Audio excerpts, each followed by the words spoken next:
Hello and welcome to this CIPS Australia and New Zealand podcast mini-series brought to you by the Chartered Institute of Procurement and Supply.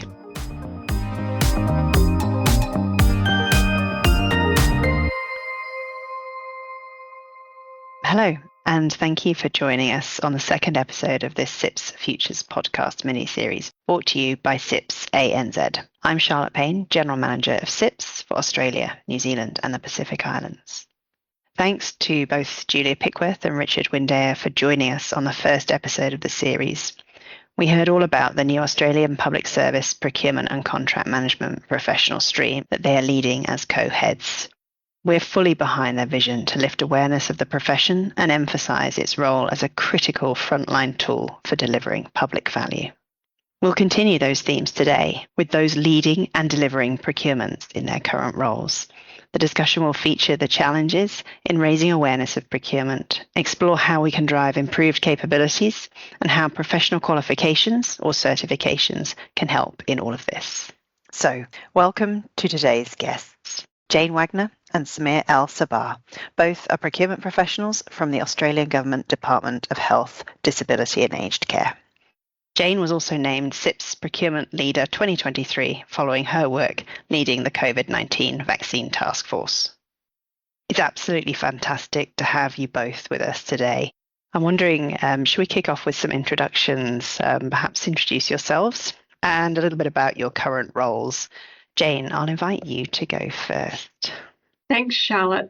Although I didn't lead the whole task force of the COVID program back in 2023, I did lead a rather large procurement activity to bring on board immunisation providers to vaccinate in aged care facilities at the time, which was hugely rewarding, particularly as we managed to get the workers vaccinated by the set deadline that the Prime Minister established for us. So it was really exciting. But my role's expanded since then to do a few different things.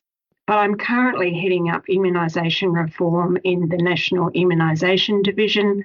My project at the moment is to look at transformation of two separate immunisation programs, the COVID-19 program, which was established during the pandemic, and merging that with the National Immunisation Program, which is a program that's been established for over 40 years, and bring the lessons from the COVID program into the National Immunisation Program going forward.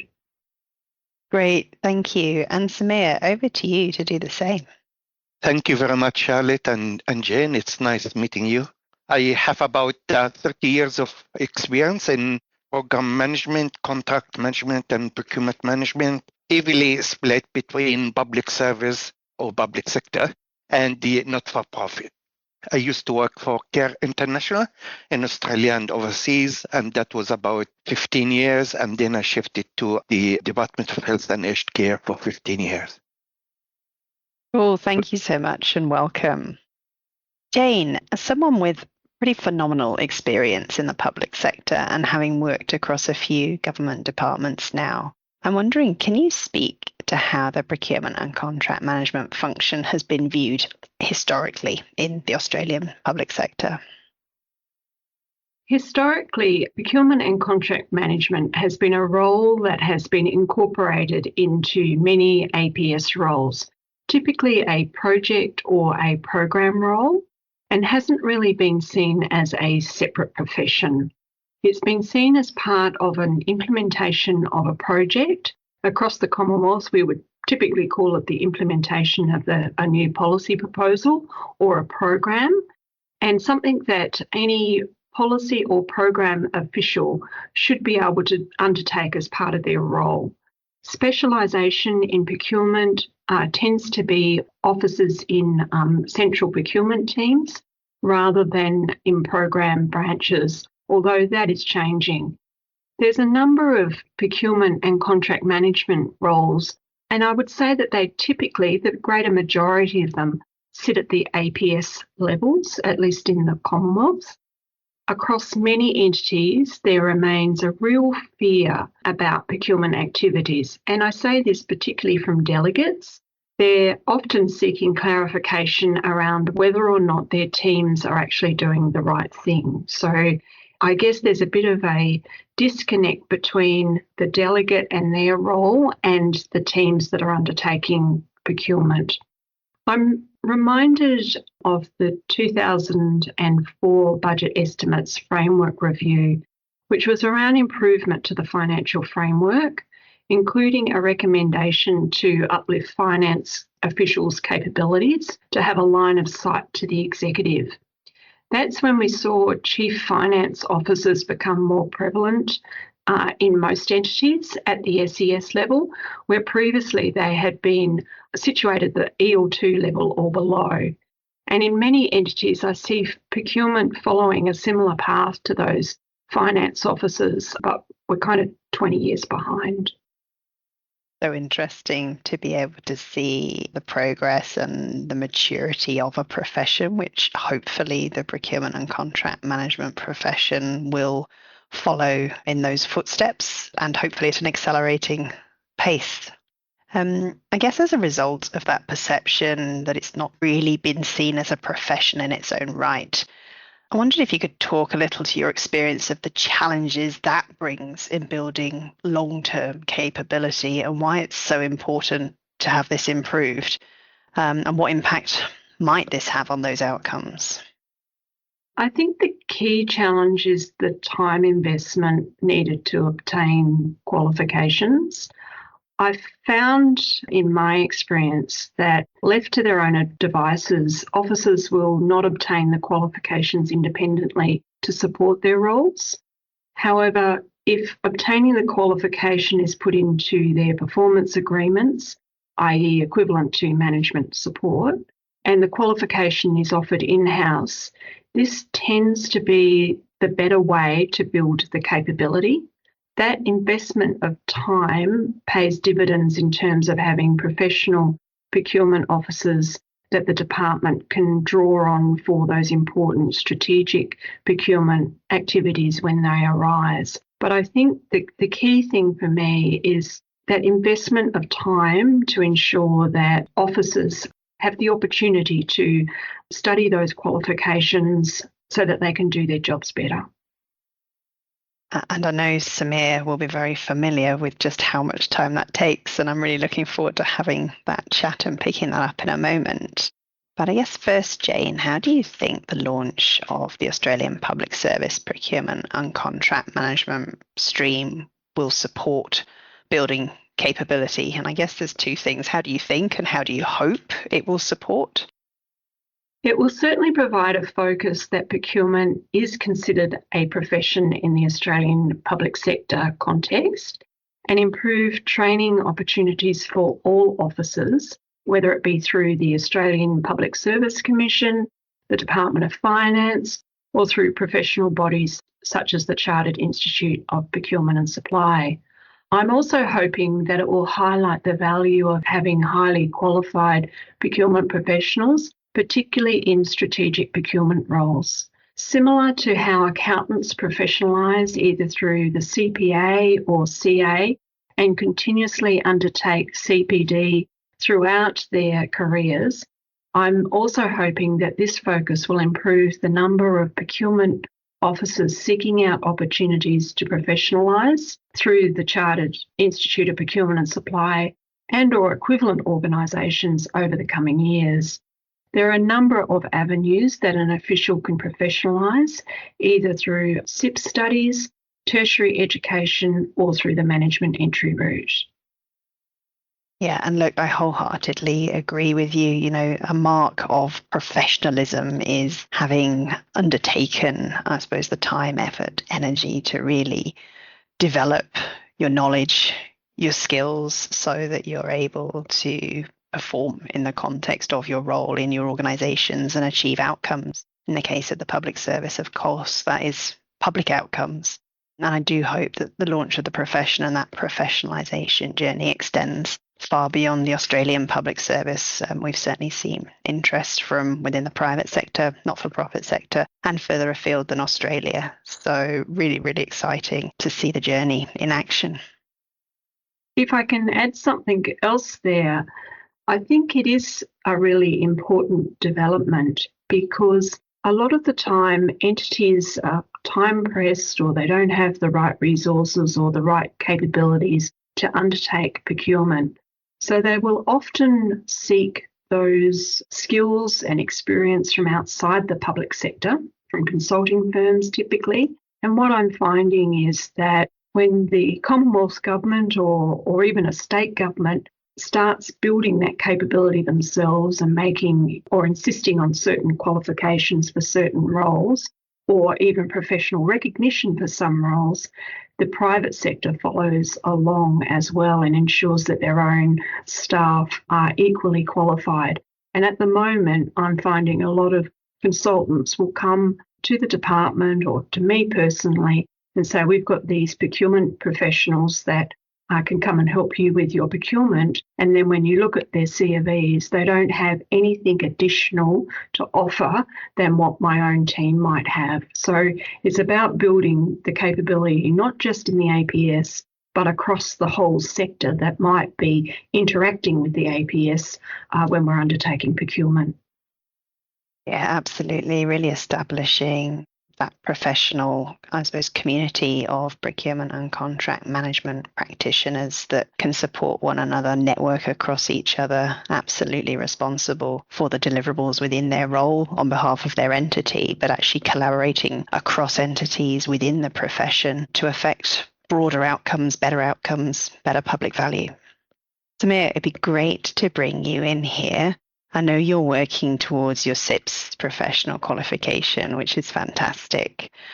I'm keen to understand why you felt it was important to embark on this path. During my career, as I discussed earlier, I did many complex programs, which included procurement, supply, and contract management.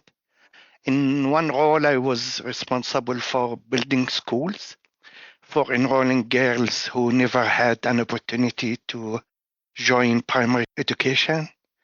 In another role, I was responsible for procurement of diabetes products to help people manage their conditions.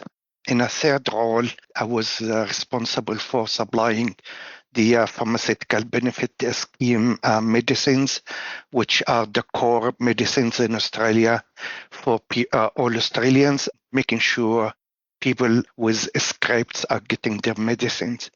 I have several qualifications in project management and other matters, but I was missing a formal qualification in managing procurement, supply, and contracts. Jane had a brilliant idea in 2022, toward the end of the year, beginning of 2023, and that was selecting a group of people, approximately 16 or 18 people, if I remember correctly, to undertake the Australian Qualification Framework Diploma in Procurement and Contracting, which I was lucky to join. And thank you very much, Jane, for that initiative. It was a great initiative, and I wish if it can be repeated in the department again and other departments as well. So when I joined that, I was able to complete it and get the AQF diploma in March 2023. And then Jane indicated to us that we actually can also join CIPS. And that was the first time I've ever heard about CIPS. To me, joining CIPS and doing the first module and the last module for the diploma in CIPS, which is level 4, was complementary to the QF diploma. And I ended up by obtaining the certificates from CIPS for these 2 modules. The last one was done in January this year.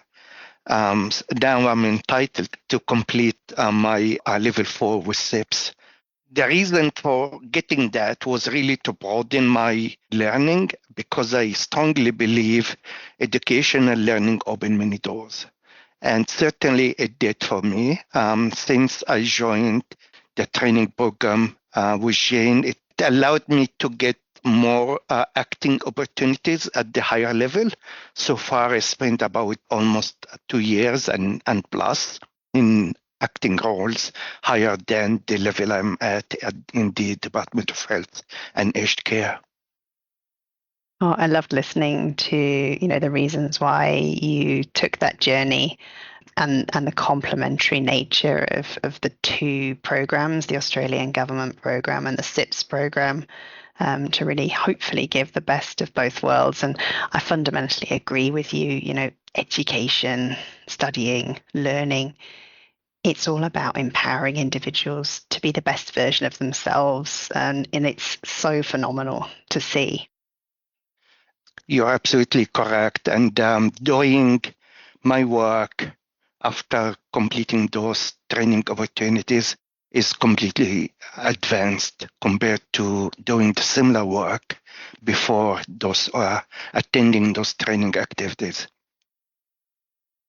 I'm interested if you could perhaps explain a few examples of how undertaking that program of study has helped in your day-to-day role to deliver better outcome, and what skills, what capabilities do you think it's helped you to either hone or develop? One of the things I learned in Module 8 in CIPS was the environmental, social, and governance outcomes. And last December and January, I was working with Jane on a major procurement, develop additional capacity in Australia for providing more supply of what we call intravenous fluids. And what I learned in the diploma, particularly Module 8, helped me to develop a good document for the request for tender.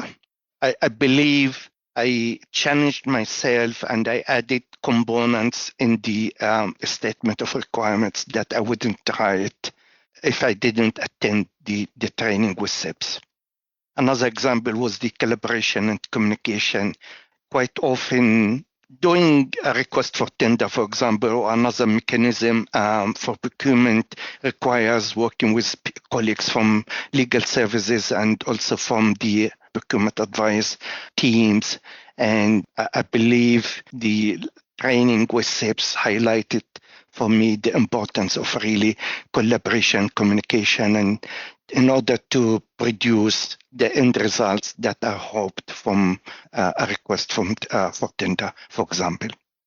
In another example, I'm currently working on, I don't want to release the subject matter, so because it remains confidential, I needed to develop ways to cost how much it will cost the government to spend on that product that we're going to increase supply of.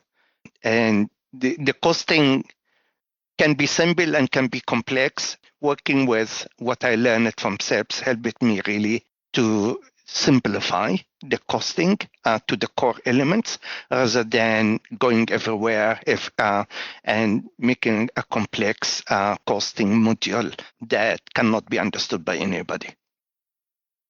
It's fantastic to see how your learning has been able you to work through the process, add your own ideas from that learning to really drive better outcomes, but then ultimately simplify it to collaborate better with your stakeholders and probably relate better to them. Final question. Jane, Samir mentioned that is one of a few members of your team now working towards their CIPS. Why do you feel it's important, and what's your message to others in similar positions to yourself to invest in talent and build wider capability? There's probably a few different elements here that kind of collide over my career. The importance of professional qualifications was really highlighted to me during the pandemic, where on 24 hours notice I was asked to assist the COVID-19 task force that you mentioned in the introduction with a range of strategic procurement activity to support the Australia-wide rollout. When I arrived in my current department, I was really genuinely surprised to find that officers were managing very strategic procurement activity, often worth millions and millions of dollars. and multi-billion-dollar contractual arrangements without any qualifications at all. Given my experience, I was asked to investigate a range of complaints about the department's procurement processes, and some of these were also involving significant multi-million-dollar arrangements. And through those investigations, it emerged that officers didn't have relevant qualifications, and in some cases had never even run a procurement process. So I subscribe to the view that as a leader and a steward in the procurement profession, I should leave my branch, division, department in a much better place than I found it. And that includes building capabilities required to undertake procurement and contracting roles. One of the concrete things that I can encourage officers such as Samir is to undertake qualifications and develop their expertise in procurement. In my own teams, this becomes part of somebody's performance agreement. In 2022, the department had very few officers with procurement and contract management qualifications. I put up a proposal to executive to consider doing some in-house training, which was accepted and has subsequently been extended. The department was also one of the first entities to have a Australian Public Service Commission capability review undertaken, which highlighted challenges with procurement capabilities across the board. So over the past 3 years, the department now has 48 officers with relevant qualifications. Mostly we've managed to achieve this through running in-house qualification opportunities. While that doesn't sound like a lot of qualified people in a large entity, it's important to start and just keep building those capabilities and people with those qualifications. 2 of those 48 staff, Samir is one of them, have gone on to complete units towards the CIPS diploma in procurement, and I'm hoping that in a not too distant future there will be more officers with MCIPS behind their name in both my department and across the Commonwealth as well. If there are senior executive officers who are listening to this podcast, I would also urge officers to consider qualifications which are appropriate to the APS EL level of the relevant officer. It wasn't that long ago, and it's since I've been in my current department, that I saw a strategic procurement role advertised in a large department that required applicants to have a certificate 4 in procurement and contracting, which is quite a basic level qualification, more appropriate to officers at the APS 4 to 6 levels to give them a broad understanding of what procurement is about. It's not the detail around what a procurement process would be all about. What senior executives should be seeking in officials is to have a diploma or an advanced diploma procurement qualifications, or that they're professionally recognised with MCIPS or equivalent. Thank you, Jane. And I think you really highlighted the importance of making a start. In my experience, yours too, no doubt. Learning's infectious, both for the individual doing the learning, but for others around them. And it's very much a continual process. Samir, Jane, thank you. Really appreciate both of you joining us for our podcast mini-series. Thank you. Thank you, Charlotte.